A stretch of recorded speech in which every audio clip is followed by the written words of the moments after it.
¿Qué tal? ¿Cómo están amigos y amigas de esta comunidad? Sin duda alguna, todo el escenario político de nuestro país teje diversas historias que se ven desde diferentes aristas, todas con una finalidad muy particular que es obviamente alcanzar una meta, un objetivo. Y este tema del pragmatismo nos lleva muchas veces a escuchar discursos narrativas que caen en el haya sido como haya sido.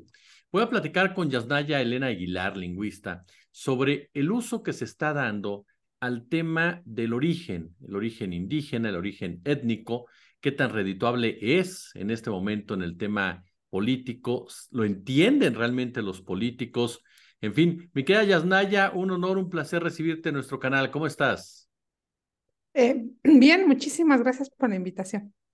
Oye, yo la primera pregunta que te haría, ¿por qué se piensa, o si realmente lo es, redituable en este momento poner sobre la mesa el tema del origen de una persona, el origen étnico particularmente? Nos centramos en algo que es muy claro, que es el caso Xóchitl Gálvez.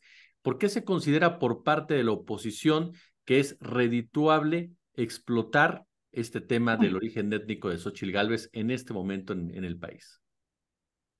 Bueno, yo creo que late y tanto también de la izquierda, porque el hecho de querer quitarle el cartel, Sí. lo que late atrás es el mito racista del buen salvaje. Quiere decir que si, bueno, aquí no sería exactamente un origen étnico porque la categoría indígena no corresponde a una etnia.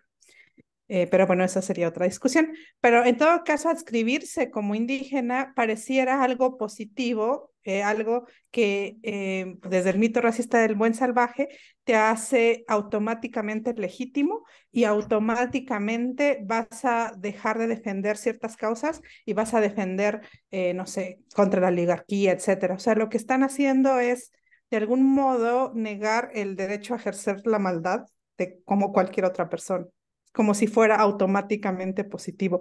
Eso en sí mismo ya es racista. Exacto, porque a final de cuentas te están planteando este escenario, como bien señalas, del buen salvaje, en el sentido, si yo soy indígena, soy una buena persona y le estoy quitando la Exactamente. posibilidad de un momento dado de ser mala persona, como en todas las comunidades y en todos los aspectos y en todas las áreas de la población hay. Como toda la humanidad, ¿no? Oye, ahorita que mencionabas este punto que me parece muy interesante profundizarlo, porque lo hemos escuchado incluso en los discursos, como bien dices, de la izquierda, de la derecha, la propia Beatriz Paredes hace una frase muy relacionada a este punto, de decir mi origen étnico. Eh, Aquí, como bien nos aclaras, hablar de indígenas no es hablar de un origen étnico. Hay un desconocimiento per se por parte de la clase política en un momento dado. ¿Y por qué ese desconocimiento? ¿Es parte también de una discriminación histórica que se ha estado viviendo? Sí, yo creo que es parte de los efectos de la planificación del propio Estado mexicano. No es normal que en pleno siglo XXI a muchos comunicadores tengamos que estarles diciendo cómo cubrir pueblos indígenas, dado que llevamos 500 años aquí, ¿no? Es decir, es una historia larga y es alarmante que haya tan poca información sobre qué es categoría indígena, qué es identidad, qué es el indigenómetro. ¿Por qué el derecho a la autoadscripción ha sido una demanda muy fuerte del movimiento indígena, ¿no? Entonces yo creo que el hecho, bueno, esto empieza desde el sistema educativo. Es un poco alarmante, por ejemplo, que un dato que sería común, la población mexicana en promedio, si le preguntas, oye, ¿cuántas lenguas se hablan en tu propio país? No te puede contestar. ¿Cuántos pueblos indígenas hay? La otra vez justo el propio presidente estaba dudando si eran 60 o 68. Es bastante alarmante, ¿no? Y que después de tanto tiempo, pero quiero decir, hay una censura estructural, ¿no? Yo, por ejemplo, a mí me enseñaron en la primaria a aprenderme de memoria las capitales de las ciudades de Europa, los ríos de Europa, y no sabía que en mi propio estado, en Oaxaca, había un pueblo llamado Icoz, por ejemplo. Entonces, desde el diseño de la educación hay una censura sobre estos temas. Este debate, esta discusión del indigenómetro, ¿hacia dónde nos lleva en este momento, Yasnaya? Porque incluso se discutió mucho el famoso cartón del Fisgón, como mencionabas, esta postura también de un sector de la izquierda, decir, pues no, no lo eres, no, es más este lado o no lo puede ser por estas características. ¿Hacia dónde va esta discusión? Bueno, el indigenómetro es en sí mismo racista. La primera pregunta sería, ¿por qué alguien tendría que adscribirse como indígena o no? Y eso generalmente se hace en la relación con el Estado. Los propios pueblos, el pueblo maya, el pueblo mije, el pueblo cucapá, que son pueblos muy distintos entre sí, muy, muy distintos, tenemos nuestros propios mecanismos de adscripción a ser mije o no ser mije, ¿no? De hecho, hay hasta palabras para quienes no mije. Seguramente ahorita tú te estás enterando que eres una GOTS. Una GOTS es un no mije. Entonces, casi siempre, para empezar, la palabra indígena, como he estado repitiendo, no existe en la mayoría de las lenguas indígenas. Entonces, se cuecen otro tipo de clasificaciones de la otra edad. Ahora, como hace 500 años, digamos, los pueblos del pueblo Mije, si tomamos como base, no sé, las primeras evidencias arqueológicas de los pueblos mijesoquianos, llevamos 5.000 años de historia. De esos 5.000 años de historia, arbitrariamente establecido así, tendríamos 500 siendo indios y 200 siendo indígenas. Entonces, es un accidente histórico el que nos agrupa a pueblos tan distintos entre sí en una sola categoría. Y luego esta categoría indígena se racializa, o sea, se narra como si fuera una raza biológicamente hablando. Y eso tampoco es verdad. Sabemos que las razas como categorías biológicas no existen, solo operan como categorías, bueno, sociales. Entonces, una vez que se ve esto en los censos, en los primeros censos del siglo XX, se habla de raza indígena oficialmente. Entonces, se hace un perfilamiento racial también con la ayuda de antropólogos de la época. La antropología física ayudó mucho al racismo, de cómo debía lucir un indígena. Después, también en los otros censos de 1930 para la primera mitad del siglo XX, se utilizaba, por ejemplo, usted utiliza guarache, utiliza zapatos o está descalzo. Si estabas descalzo o guarache, eras indígena. Si comías trigo o maíz, preferentemente. Si dormías en cama o en petate. Si hablabas o no una lengua indígena. Entonces, todo esto es una clasificación racista del Estado sobre la población. Después se utilizó solo el criterio lingüístico, como si tú hablas una lengua indígena, eres indígena. Este tiene una perversión de entrada y es porque el Estado mexicano hizo todos los esfuerzos posibles con dinero público institucional para desaparecer las lenguas indígenas. Y al mismo tiempo utilizaba ese criterio para que seas indígena. De hecho, se sigue utilizando, aunque legalmente ya no es ese criterio. Es hasta el año 2000 que en el censo se empiezan a hacer dos preguntas. ¿Hablas una lengua indígena o te adscribes como indígena? Esto ya la aplicación tiene problemas porque, por ejemplo, si le preguntabas a mi abuelita, que yo le pregunté, ¿tú eres indígena? Me decía, yo no sé qué sea eso, yo soy mije. Eso no lo sé. Ahora, ¿en qué momentos alguien se autoascribe indígena cuando en nuestra experiencia como de pueblos indígenas hemos tenido muchas veces que negar que somos indígenas para tratar de evitar la violencia racista? Entonces, de todas las situaciones posibles, en solo un subconjunto alguien quiere ser indígena y es cuando hay becas, o sea, acciones afirmativas, o en este caso para sacar rédito electoral. Eso es bastante preocupante. Entonces, el movimiento indígena ha luchado mucho para que sea el criterio de autoadscripción el legal, pero eso casi siempre solo se utiliza cuando hay, por ejemplo, cuotas, ¿no? Para partidos políticos. ¿Cómo podrías evitar que alguien que no es indígena se autoadscriba para poder usurpar estos lugares? Es muy fácil, pero es algo que la mexicano ha negado a hacer, es dar autonomía a los pueblos. O sea, tú no tendrías por qué determinar quién es indígena si tú le dices al pueblo mije, mándame, no sé, representantes legislativos. Ellos, el propio pueblo mije mandaría representantes a la legislatura para que los represente a ellos y no a un partido político. Si no reconoces la autonomía, no vas a poder hacerlo de otro modo. Si tú vas a dar las becas a quien es indígena, en lugar de darle a la autonomía al pueblo para que determine su sistema educativo cómo dar las becas, no te tocaría a ti. Esa sería una solución para esas usurpaciones que han sucedido tanto en Morena como en el PAN un caso muy, incluso ya divertido de lo absurdo que era, de un Mm. diputado, candidato a diputado que se adscribió indígena. Cuando le preguntaron, oye, ¿de qué pueblo indígena eres? Dijo, no sé, se me olvidó, no me acuerdo. Em, bueno, entonces, perdón que me extendí mucho en No, la no, no, respuesta. no, no, no, no, excelente. ¿Por qué el Estado le tiene miedo, permíteme decirlo así, y si no, corrígeme, miedo a dar esta autonomía a los pueblos indígenas? Es una discusión que mediáticamente le hemos venido escuchando, por supuesto, desde la aparición del Ejército Zapatista de Liberación Nacional, por supuesto, tiene muchos años más atrás, pero me refiero a que mediáticamente se le fue dando más exposición a este término, las discusiones que hubo con los acuerdos de San Andrés, la participación de personajes tan particulares de la política como Diego Fernández de Ceballos, que recuerdo mucho un discurso de Diego Fernández en donde señalaba que no se le podía dar autonomía a los pueblos indígenas porque entonces quedarían fuera de una estructura constitucional que es la que rige a este país. Pero conociendo a Diego Fernández Ceballos, por supuesto que hay puntos de vista de que uno tiene que levantar las cejas siempre. Pero ¿por qué? ¿Por qué el Estado, sin importar qué partido político esté en el poder, porque ya pasaron todos, como quien dice, no le da esa autonomía o no profundiza sobre esa autonomía con los pueblos indígenas? Creo que viene desde una idea desde el origen, ¿no? El origen no es que cuando se creó México en el siglo XIX como un país independiente, no es que se convocó al pueblo rarámuri, al pueblo mije, al pueblo maya, y entre todos los pueblos que habitaban ese territorio, recordemos que más del 70% de la población era indígena, es muchísimo para poder crear, decir, oigan, vamos a confederarnos y a crear una república federada, ¿no? No fue así, fue el deseo de una minoría criolla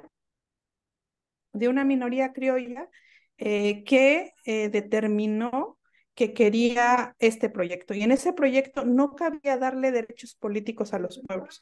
Se constituía que solamente una, eh, digamos, tenía que ser una nación, que no había otras nacionalidades, que no había otras lenguas, que no había otras identidades ni otras historias. Entonces hay un vicio de origen desde el Estado mexicano que cree que solamente hay una nación y que la única relación posible es entre el gobierno central y ciudadanos concretos. No veía entidades colectivas políticas. La apuesta, en muchos casos en Latinoamérica, de un Estado plurinacional, la apuesta es reconocer de lo que es en facto, que es que este Estado está hecho de muchas naciones distintas. Y creo que justamente un poco el miedo de la clase política desde siempre, desde que se ha planteado, es la balcanización, que me parece terrible que utilicen ese término que dio pues tantas, eh, pues de una región con tanto dolor, ¿no? Entonces, es ese miedo a que no haya un control. Entonces, no se está respetando ni se reconoce que hay otros sistemas de impartición de justicia, que no es la del Estado mexicano, que hay otros sistemas de gobierno, de autogobierno, que no pasan por partidos políticos, que hay otras maneras de resolver la red pública o la vida en común.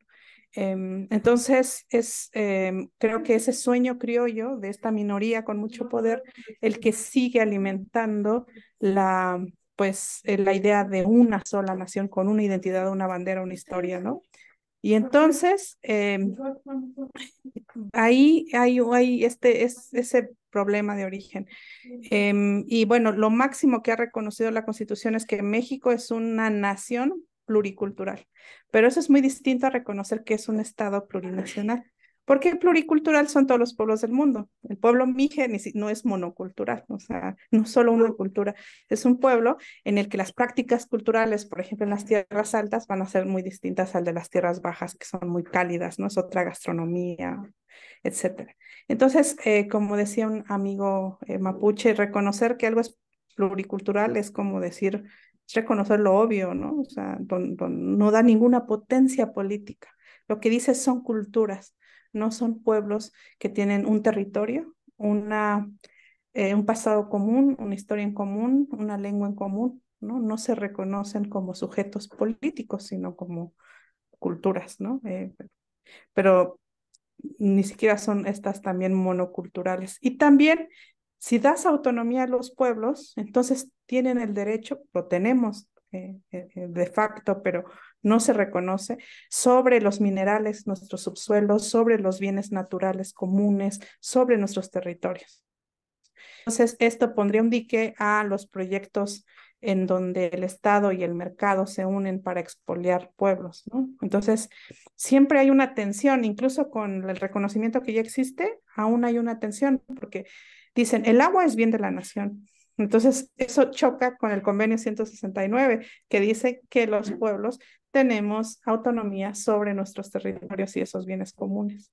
Entonces, hay una tensión política ahí y la clase política obedece a la lógica del Estado, no al de los pueblos. Yo creo que ahí está un problema grande. Hay una, hay una enorme hipocresía o ignorancia por parte de los políticos y de las políticas cuando estamos en un proceso de campaña ya, en un proceso electoral, digámoslo de esta manera, y se utiliza este tema. ¿Qué es lo que hay? ¿Hipocresía o ignorancia? Yo creo que hay ambas cosas. Por un lado, o sea, cuando vemos hay una clara hipocresía, ¿no? Que tiene que ver con que hay una búsqueda activa del poder, ¿no? Un amigo decía que el problema de las democracias es que están en el poder quienes aman y quieren estar en el poder, ¿no? Es un vicio de origen de este tipo de sistema, ¿no? Em, entonces, pues al ver una búsqueda activa del poder, están buscando y vendiéndose con mercadólogos. Sabemos que todas las corcholatas y todos los aspirantes tienen un equipo de mercadólogos donde te lo van a vender como el mejor producto. Es difícil encontrar genuinidad en eso.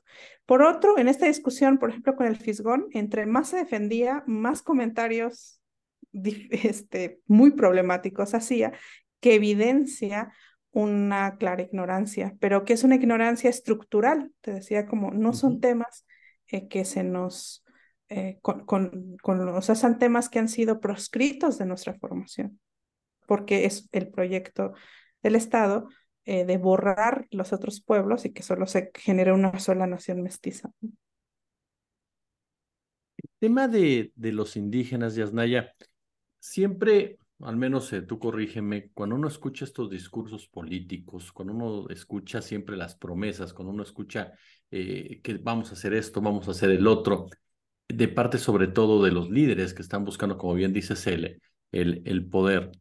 Este tipo de narrativas, este tipo de descripciones, ¿cómo pintan a una clase gobernante? Es decir, esta clase gobernante es, como dices, estructuralmente ya racista por esta falta de enseñanza, por esta falta de reconocimiento, o es un pragmatismo como tal, porque a final de cuentas, bien lo mencionabas, detrás de todo esto hay recursos naturales que generan muchísimo dinero para transnacionales, ni siquiera para el Estado como tal, sino para transnacionales, y hay medios de comunicación también que generan esta narrativa. Entonces, a lo que voy con esta pregunta es, ¿con qué nos estamos topando ahora en toda esta conformación narrativa de el indígena bueno, el indígena malo, el indigenismo, como el término que algunos utilizan, e incluso algunos que defienden hasta el mestizaje como una forma, dicen ellos, de inclusión? Bueno, yo creo que habrá, o sea, de diferentes plataformas, pero en general, en nuestra experiencia han sido o el Estado que te despoja, ¿no? Como, no sé, con la construcción de la presa Cerro de Oro, que despojó un montón de territorio sin consulta, sin mayor participación de los propios pueblos que pasó mucho tiempo sin que tuvieran electricidad, ¿no? O sea, una electricidad, esa presa generó electricidad para una clase media que no eran los propios pueblos. Entonces, yo creo que claramente la configuración del Estado está hecho para o te despoja el Estado o te despoja el mercado por medio de concesiones. Y yo creo que ahí hay un problema también de base, ¿no? Y que la clase política va al final a defender ciertos intereses de clase que no van a ser el de los pueblos.